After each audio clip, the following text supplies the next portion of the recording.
In Investing 101 today, some investors may be taking a loss, or maybe there are some capital gains on mutual funds this year. Here with the end of the year mutual fund tax tips, Jim Uren, a financial planner at Phase 3 Advisory Services. Thanks for being here, Jim.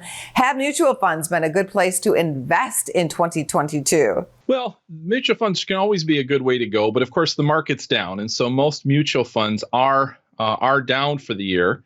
And normally, when things are down, you don't have to pay much in taxes, but there are some exceptions on mutual funds and exchange-traded funds that can require you to end up paying a capital gain, even though you may be down for the year. What do people need to know, Jim? Well, what you need to know is there's kind of two levels of taxation on a mutual fund or exchange-traded fund. I kind of call it your personal level and what I call behind the scenes.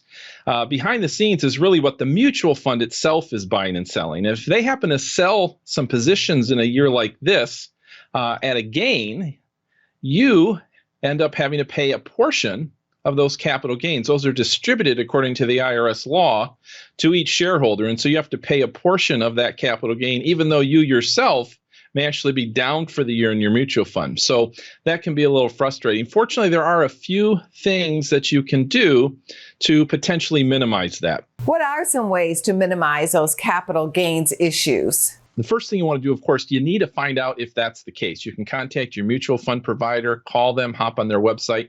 They'll be able to give you an estimate of what, if any, capital gain distributions there may be this year.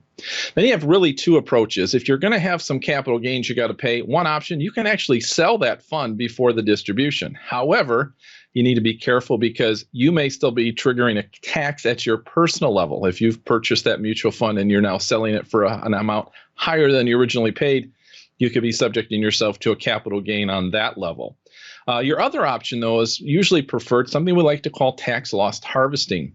You can really look at your other investment options. Again, these are taxable accounts, and see, is there anything that you might be able to sell, even temporarily, that might actually be at a loss. And so let's say you have a $1,000 distribution in capital gains from a mutual fund. Perhaps you could sell a stock that you have a $2,000 loss in. By doing that, you are now more than offsetting that capital gain, and you won't have to be subject to any capital gains taxes when you go and file your return the following year, which can be really helpful. Thank you, Jim. We appreciate your time today. Thank you, Angie. Always a pleasure. Have a good day. Go to businessfirstam.com for where to see our show on TV.